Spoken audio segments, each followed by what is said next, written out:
Deixa eu te contar uma coisa. Cada escolha que você faz hoje molda o que você será amanhã.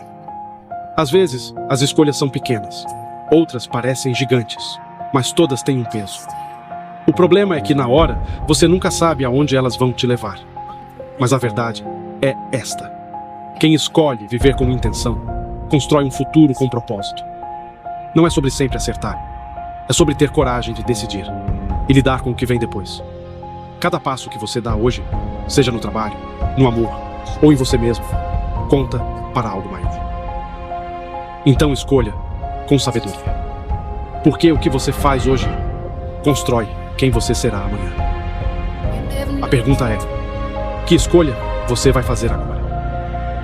Olá, como vocês estão? Estão bem? Eu espero que sim. Eu sou Eliane Marzani, é um prazer ter você aqui comigo e hoje, sem nenhuma enrolação, nós vamos falar sobre tomar decisões. E aí, qual é a sua decisão? Eu espero que a sua decisão seja de chegar até o fim desse vídeo. E se você puder decidir me deixar aí um like, eu muito lhe agradeço. Se não der, aí você tira o like lá no finalzinho e tudo bem, obrigada. E hoje, tá? Nós vamos falar desse assunto que está lá em Lucas 23, 33 ao 34. Vamos acompanhar? Quando chegaram ao lugar chamado Calvário, ali o crucificaram. O homem pecou e por conta do pecado, hoje nós pagamos aí, temos o fruto amargo, né? De ter que um dia dizer adeus aqui dessa vida, por conta do pecado original. Então, todos nós já nascemos carimbados aí com o pecado original. E aí, você vai me dizer, mas o que tem isso a ver com decisão? Tem tudo a ver. Quando Eva vai e come do fruto proibido, ela tomou uma decisão. A decisão de dar trela para uma cobra sem vergonha, que ficou lá pipi na orelha dela. Ela escutou, né? E acabou dando nisso aí que vocês viram. Deu lá o fruto para o marido também decidiu não obedecer a Deus. Comeu do fruto proibido e os dois dançaram bonito, né? E junto com eles viemos todos nós agora também pagando por esse pecado. Todos os livros da Bíblia que nós temos, né? Nós vemos os homens tomando boas decisões e decisões ruins. Davi, quando pecou, que ficou de olho na mulher de Urias, que ela estava lá tomando banho, toda, e ele falou, uau!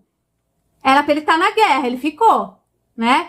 Aí foi lá, espichou o olho na mulher, é essa que eu quero.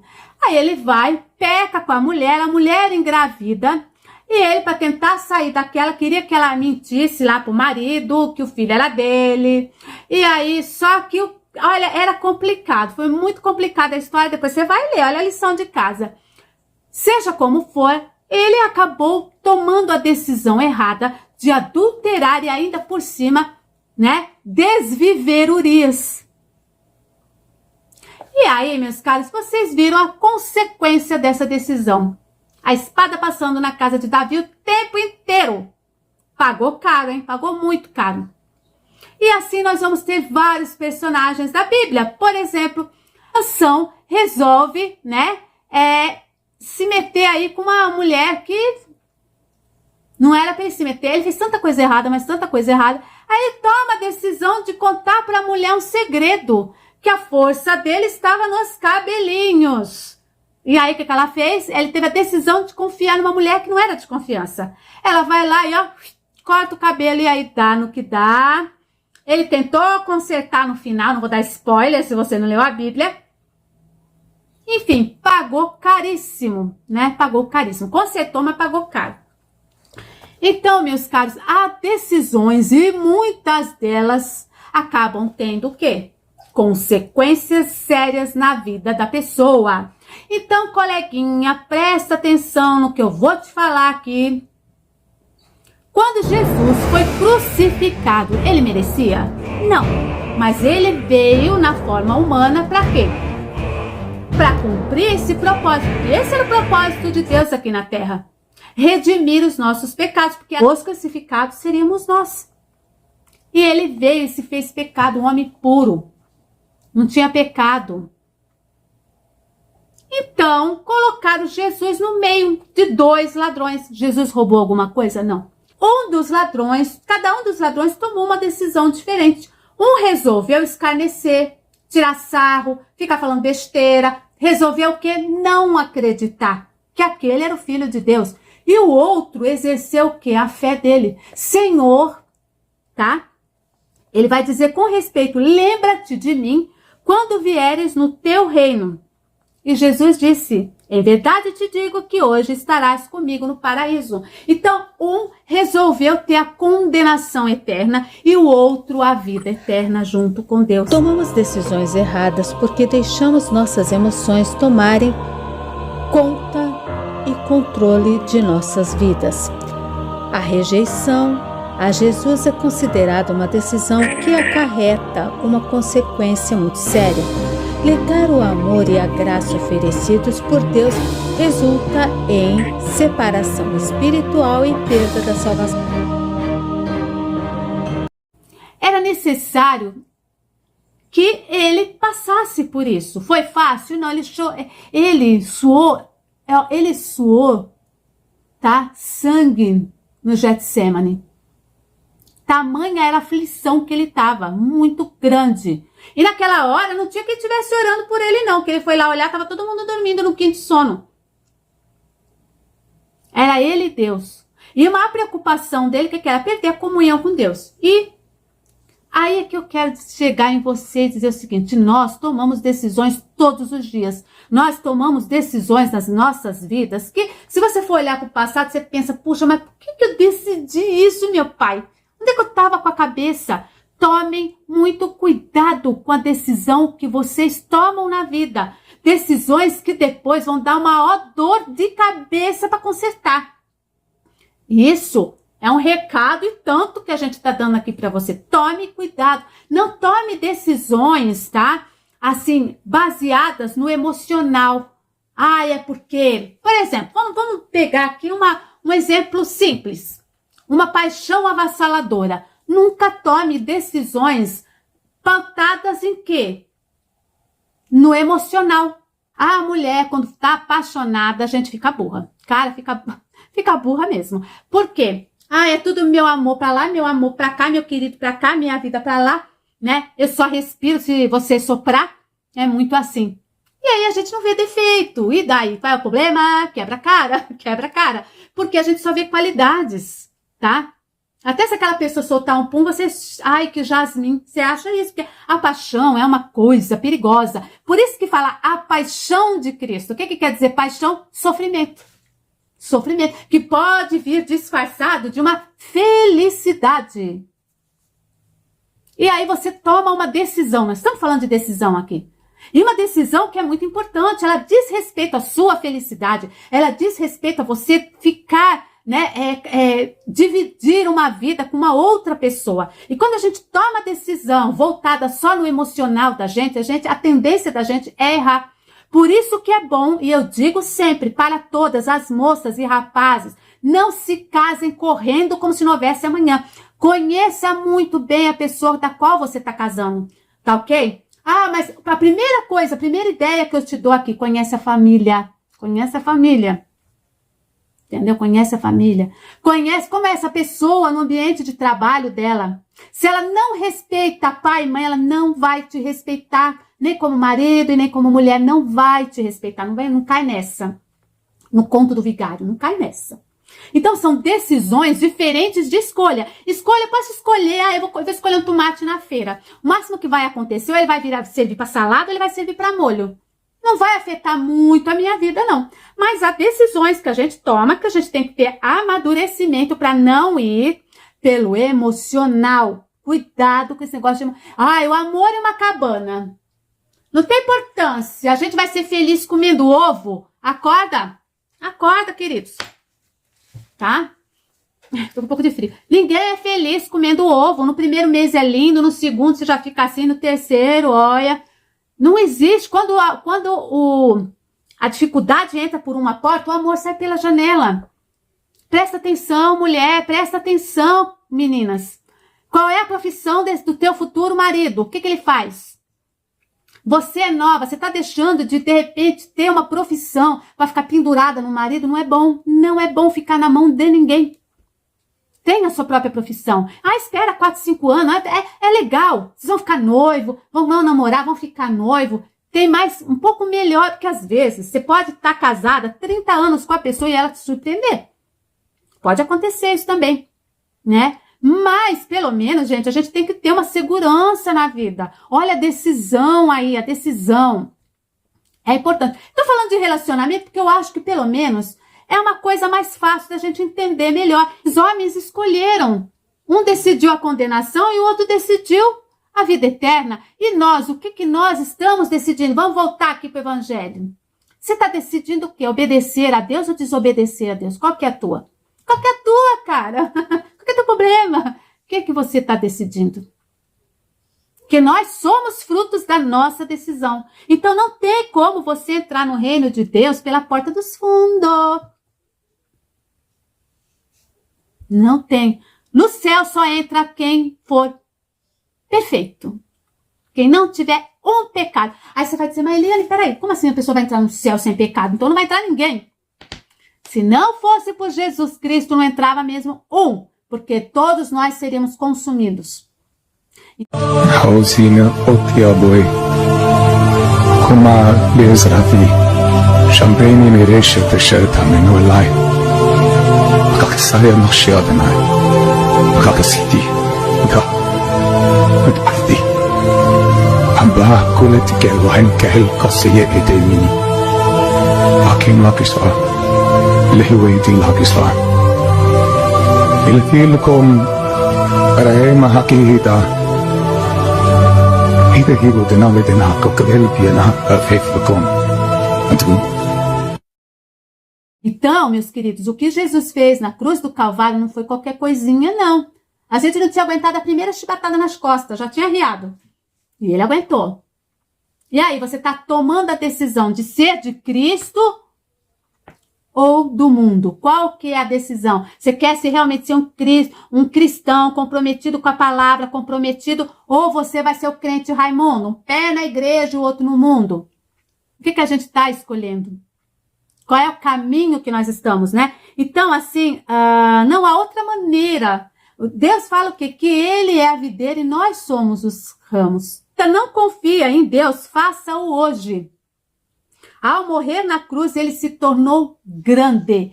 O Senhor Deus é um divisor de águas. Ele é o verdadeiro divisor de águas na vida de uma pessoa. Eu posso dizer isso, de experiência própria. A minha vida, quando não tinha Jesus, e minha vida depois de Cristo, aceitar Jesus não é só de boca, não. Eu aceito Jesus.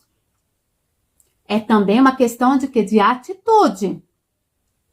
Né? Atitude. Qual é a atitude que você está tomando aí em relação ao Evangelho? Qual é a atitude? Porque o Evangelho é vida.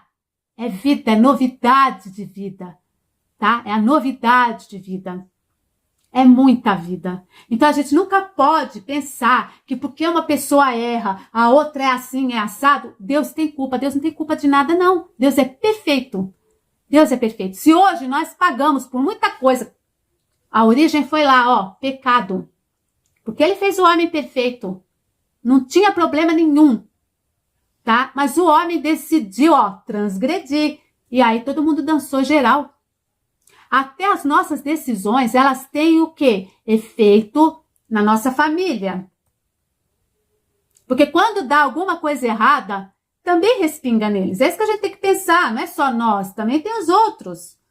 Decisões erradas no trabalho podem afetar toda a equipe, né? Podem afetar o resultado daquele trabalho e assim por diante. Nós tomamos decisões durante toda a nossa vida, no nosso dia a dia. Qual é a decisão que você vai tomar hoje? Eis a questão. É uma boa decisão ou uma decisão ruim? A palavra diz o seguinte: pesado fostes na balança e fostes achado em falta. Está lá na história de Belsazar. Porque ele tomou uma atitude errada de pegar, né, e tomar vinho nas taças que eram sagradas, que eram do templo. Ele profanou, ele tomou a decisão de profanar, de não levar a sério, de achar que é brinquedo. não é brinquedo. O evangelho, gente, não é brinquedo para ganhar dinheiro, não é brinquedo para lacrar, não é nada disso. O evangelho é sério. Olha a tomada de decisão de certas pessoas que já estão fadadas à condenação se elas não mudarem. E essa mudança, gente, ela não é feita porque você quer. Ah, eu vou mudar, ou a partir de hoje eu não... Não. A gente faz muitas promessas e Deus ri de todas elas, porque não depende de nós, tá? Depende muito mais... Ai, que frio. De como está a nossa comunhão com Deus para que Ele possa fazer essa obra na nossa vida. Nós não temos condição, né? Nós não temos condição de nos salvarmos, de mudarmos, nada. Mas a gente precisa ter o quê? O foco em Deus. Permitir que Deus trabalhe na nossa vida. Caso contrário, vai ficar sempre a mesma bagaceira. Entra anos, sai anos. Você já percebeu que às vezes a pessoa está 20, 30 anos no Evangelho e continua sendo... aquela pessoa maldizente, aquela mudou nada, nenhuma vírgula, nada. Então, tem alguma coisa errada com Deus ou com você? Comigo, sei lá com quem está ouvindo aí. Onde que está o erro? Está em Deus? Porque a tendência é a gente culpar Deus, culpar o outro, menos a gente. Ah, peraí, deu ruim aqui? Tá.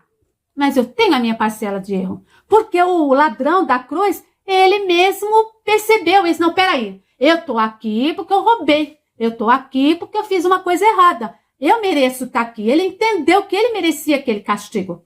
E às vezes nós temos as nossas provas e nós não reconhecemos que nós merecemos sim estar passando por aquilo. Por quê? Deus não deixa ninguém enganado. Deus nos avisa, manda profeta, manda sei lá quem lá falar com você. É uma palavra que você abre, é um vídeo que você vê. Deus está sempre mandando um recado, sempre. Nunca pense que Deus está calado e você foi pego de surpresa. Você teve avisos de várias maneiras, de formas diferentes, de pessoas e tal. E você tomou a sua decisão de repente não ouvir e não tem nada que se possa fazer. A decisão foi sua. Agora, né, tem que sentar e comer desse angu de caroço aí, porque você caçou o problema. Nós nunca podemos vir com esse papinho furado. Ai, mas eu não merecia. Ai, meu Deus, as pessoas estão sendo injustas comigo. Ai, porque eu sou lindo, eu sou maravilhoso de Jesus. Não. Né? Existiu. Nós temos que reconhecer a nossa culpa, a nossa parcela de culpa. A gente parar de se colocar no lugar do coitadismo e começar a assumir nossos B.O., que foi o que o ladrão da cruz fez. Ele foi lá e assumiu o B.O. dele. Eu errei feio, eu tô aqui porque eu mereço. Agora o outro não. E aí, Jesus, você não disse que era Deus? Então, desce daí, cara. Né? Ficou de palhaçada lá. Não reconheceu que ele estava ali? Né? Ele foi olhar o do outro. Ele foi olhar lá Jesus. Em vez de estar preocupado com ele, com o que ia acontecer, porque ele estava à beira da morte. Tem gente que às vezes está na beira do abismo e não aprende. Esse daí não aprendeu, não. E aí, ficou lá preocupado com Jesus, se Jesus era Deus ou não, se Jesus era isso ou aquilo, não. Em vez de ele olhar para ele, para o problema dele, falar, ih, deu, né? A minha senha já chegou, já chamaram a minha senha, então, bora, né? Já que não dá para descer da cruz, eu vou descer do meu orgulho, do meu deboche. Vou, né? Não, peraí, ó, esse homem aqui não tá merecendo, ele é santo. Não reconheceu, não reconheceu. E deu aí no que deu, não vai ter mais conserto para esse. E aí, a gente vai esperar não ter mais conserto pra gente também? Hã? Quando aparecer lá na telinha, no seu número, como é que fica? Vai ter que ir, não vai ter de sapatear, não vou, não quer. Vai. E como é que você vai? Qual é a bagagem que você tá levando? Você vai com aquela mala sem alça? Né? Aquela pessoa que foi difícil de engolir, de rastejar. Como é que você vai estar presente diante de Deus? Você já imaginou você diante de Deus, o tamanho da vergonha que nós vamos sentir? Tô falando você, mas eu aqui também. Qual é o tamanho da vergonha, a pequenez? Gente, é tudo santo. Como que a gente quer chegar lá assim, ó? Hein? Difícil, hein? Difícil, amiguinhos, difícil. Então, ainda dá tempo de mudar. Dá tempo de fazer alguma coisa. Qual é a minha mudança? A primeira mudança minha é pedir a Deus, né, que me ajude. Se é pouca fé, Senhor, eu tenho pouca fé. É reconhecer o teu erro diante de Deus. Senhor, me ajude. Deus não vai negar nada para ninguém. Tá? Ele não vai te dar pedra no lugar de pão, não. Ele vai te ajudar, mas é importante que você reconheça. Como aconteceu com o ladrão lá, ele reconheceu, né? E aí, é como disse Jesus, vá e não peques mais, criatura, para, stop. Pro seu bem, não é pro bem de ninguém, não. Se fulano Beltrano vai mudar, ótimo para ele, ótimo para a família dele, ótimo para a sociedade, para o Brasil, para tudo. Vai ser ótimo. Uma vida que muda já faz grande diferença. Não é? Mas é dele, por ele, para ele. É ele Deus. E assim eu termino essa palavra de hoje. Diz aí o que você acha dessa história, tá bom? Se você gostou, mantenha o seu like. Se você não gostou, pode colocar um dislike, não tem problema não. Tá bom? O mais importante, né, é que você decidiu ficar nesse vídeo até o fim. Eu acho que foi bom essa decisão sua. Sempre que a palavra de Deus é a decisão mais acertada, tá bom? Então, ó, para as varoas, aquele abraço, para os varões, a paz do Senhor Jesus e até a próxima, se Ele permitir, tá ok? Vai!